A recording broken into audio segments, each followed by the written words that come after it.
ورحمة الله وبركاته نحمده ونصلي على رسوله الكريم أما بعد فقد قال الله تبارك وتعالى في القرآن الكريم ولا تنكحوا ما نكح آباؤكم من النساء إلا ما قد سلف إنه كان فاحشة ومقتا وساء سبيلا صدق الله العظيم. الحمد لله. ஜனவரி 24 நேற்றைய தினம் உலக அளவில் பெண்களினுடைய தினமாக, தேசிய பெண்கள் தினமாக அனுசரிக்கப்படுகிறது. ஆனால் பெண்களுக்கு எதிரான அத்துணை வன்கொடுமைகளையும், அவர்களுக்கு எதிரான அழிச்சாட்டியங்கள், அட்டூழியங்கள், அக்கிரமங்கள் அனைத்தையும் வேறறுத்தது இஸ்லாமிய மார்க்கம்தான். ஆனால் இன்று உலகளவிலே இதுபோல நாட்களை மட்டும் கொண்டாடி கொண்டிருக்கின்றார்களே தவிர பெண்களை கொண்டாடியதாக அல்லது அந்த நாள் எந்த நாட்களை கொண்டாடுகிறார்களோ அந்த நாளுக்குண்டான கடமைகளை மற்ற நாட்களிலே சரிவர செய்தார்களா என்று பார்த்தால் கிடையாது. ஒன்றும் இல்லை. ஜனவரி 24 பெண்கள் தினம். ஜனவரி 21 மும்பையிலே ஒரு பெண், 20 வயது பெண் கூட்டு பாலியல் பலாத்காரம் செய்யப்பட்டு அதோடு நிறுத்தவில்லை. அந்த பெண்ணினுடைய பிறப்புறுப்புகளை கத்தி அது இதன் போன்ற விஷயங்களால் அறுத்து எறிந்திருக்கின்றார்கள். எவ்வளவு மோசமான ஒரு நிகழ்வு! இது போல உண்டான நடந்து ஒரு 2-3 நாள் கூட இல்ல தேசிய பெண்கள் தினம். இதுல என்ன ஆக்ட் சட்டம் கொண்டு வந்தாங்க, என்ன செஞ்சாங்க? இன்னும் ஒண்ணுமே. இதுவரை ஒரு ஆட்டோக்காரனை பிடிச்சிருக்காங்க, அவ்வளவுதான். இதெல்லாம் என்ன சொல்றதுன்னு உலக அளவில் நிறைய மேற்கத்திய கலாச்சாரத்துல எப்பவோ மாற்றங்கள் ஏற்பட்டுட்டு இன்றைக்கு சொல்ல வந்த தலைப்பிலே உண்டானதுன்னா இந்த பெண்களுக்கு எதிரான அநியாயங்களில் நடந்த ஒன்று ரொம்ப கேவலமானதும் மோசமானதுமாக பார்க்கப்படுவது. ஒரு கணவனுக்கு 2 மனைவி இருந்தார்கள் என்று சொன்னால் இது அன்றைய அரபுலகத்தில் இருந்தே இருக்கிறது. அந்த முதல் மனைவியை 2வது மனைவியினுடைய பிள்ளைகள் மணந்து கொள்வார்கள். தன்னுடைய தந்தையுடைய வஃபாத்துக்கு பின்னால். ஒரு கணவனுக்கு 2 மனைவிங்க. முதல் மனைவி இருக்கிறாங்க, 2வது மனைவிக்கு ஆண் குழந்தைகள் பிறந்திருப்பாங்கல்ல. இந்த தந்தை ஒருத்தர் தானே, அவர் இறந்துட்டார்னா முதல் மனைவி அவங்கள இந்த 2வது மனைவியினுடைய பிள்ளைகள் மணந்து கொள்வார்கள், திருமணம் செய்து கொள்வார்கள். இது ஒரு மோசமான ஒரு நிகழ்வு, ஒரு வழக்கம். இது அரபுலகத்துல ஆரம்பத்துல இருந்தது. நாயகம் கண்மணி நாயகம் ரசூலுல்லாஹி ஸல்லல்லாஹு அலைஹி வஸல்லம் அவர்கள் இருந்த காலத்திலும் இருந்தது. இது இன்னைக்கு வரையும் இருக்கு. இதை விட இதாவது பரவாயில்ல, 2வது மனைவியினுடைய பிள்ளை தான் மணக்கின்றார். இப்போ மோசமான காலகட்டம் தெரியுமா? பெற்ற தாயையே மணக்கிறார்கள், திருமணம் செய்கின்றார். மேற்கத்திய கலாச்சாரம் அமெரிக்கால இதெல்லாம் பல ஆண்டுகளாக நடந்து வருகிறது. இன்றைக்கு அந்த மோகம் உலக அளவில் பரவுகிறது. உதாரணத்திற்கு ஒன்று சொல்கிறேன். இந்த இன்ஸ்டாகிராம் அது இதுன்னு ஆன்லைன்ல வழியாக வரக்கூடிய அந்த ஆப்புகள்ல ரீல்ஸ் போடுறதுங்கிறது இன்னைக்கு ஒரு பைத்தியம் பிடிச்ச பழக்கம் மாதிரி ஆகி போயிடுச்சு. அதுல ஒரு வகை ரீல்ஸ் என்னன்னா, அம்மாவும் பிள்ளையும், சகோதரரும் சகோதரியும் ரீல்ஸ் போடுவாங்க. எப்படி ரீல்ஸ் போடுவாங்கன்னா, ஒரு திருமணமான ஆணும் பெண்ணும் தனிமையிலே எப்படி இருப்பார்களோ அதை வெளிப்படையாக எடுத்து அம்மாவும் பிள்ளையும் ரீல்ஸ் போடுறாங்க. இது ஒரு பழக்கமா போயிட்டு இருக்கு.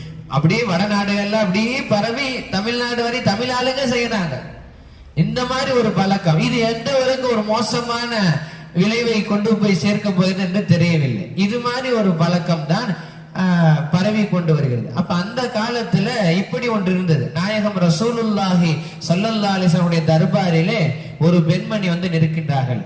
கபுஷா ரலியல்லாஹு தஆலா அன்ஹா. அழுகையும் ரொம்ப பரிதாபப்பட்ட ஒரு நிலைமையும் அவர்களுடைய விஷயத்திலே பார்க்கப்படுகிறது. நாயகம் ஸல்லல்லாஹு அலைஹி வஸல்லம் என்னன்னு விசாரிக்கிறாங்க. இது போல என்னுடைய கணவர் அபூ கைஸ் சய்யித் பின் அல் அன்சாரி ரலியல்லாஹு தஆலா அவர்கள், அவங்க சிறப்பு பெயர் அபூ கைஸ். அவங்க வஃபாத் ஆயிட்டாங்க. என்னுடைய கணவர், அவங்களுக்கு இன்னொரு மனைவி இருக்கின்றார். அவர்களுடைய பிள்ளை தான் ஆண் பிள்ளை, மூத்த ஆண் பிள்ளை கைஸ். அதை வைத்துதான் அபூ கைஸ், கைஸின் தந்தை அப்படின்னு சொல்லி சிறப்பாக அழைக்கப்படும். அந்த கைஸ் இருக்கின்றாரே, அவரை நான் என் பிள்ளையா பாக்குறேன். அவர் என்ன திருமணம் செய்வதற்குனே பார்க்கிறார். அந்த அறிகுறிகளை நான் அவரிடத்துல பார்க்கிறேன். இது எனக்கு ரொம்ப வருத்தப்படக்கூடிய ஒரு செய்தியாக இருக்கிறது, விஷயமா இருக்கு. அதான் நான் உங்கள்ட்ட வந்து முறையிட்டேன்.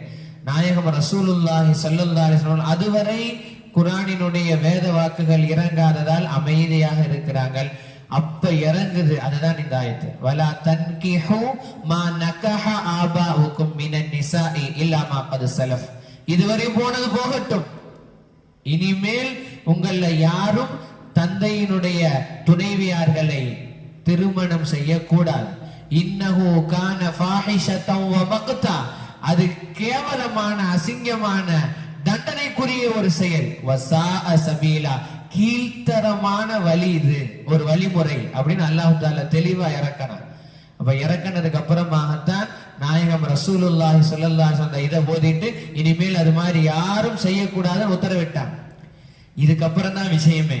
இது மாதிரி நாயகம் ஸல்லல்லாஹு அலைஹி வஸல்லம் உத்தரவிட்டதற்கு பின்னாலும் ஒரு விஷயம் நடந்தது.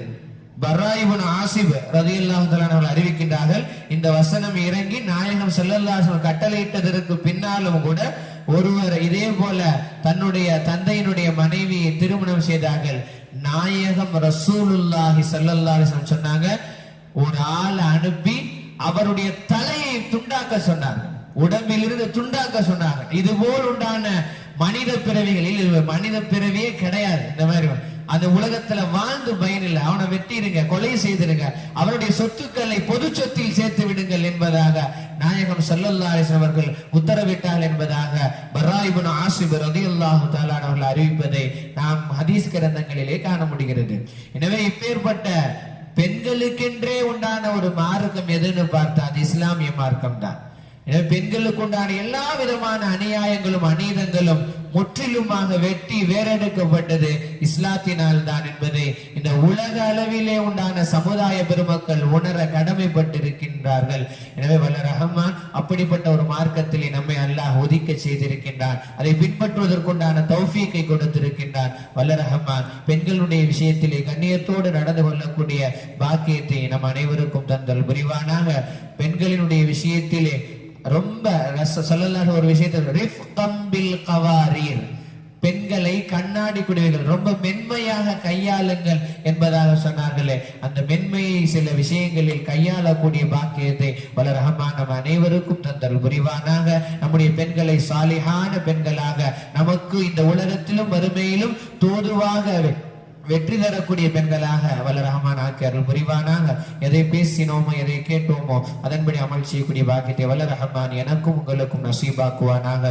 வாஹிரு தஅவானா அனில் ஹம்துலில்லாஹி ரப்பில் ஆலமீன். அஸ்ஸலாமு அலைக்கும் வரஹ்மத்துல்லாஹி வபரகாத்துஹு. ஸல்லல்லாஹு அலா முஹம்மத் ஸல்லல்லாஹு அலைஹி வஸல்லம். ஸல்லல்லாஹு அலா முஹம்மத் ஸல்லல்லாஹு அலைஹி வஸல்லம். ஸல்லல்லாஹு அலா முஹம்மத். யா ரப்பி ஸல்லி அலைஹி வஸல்லிம்.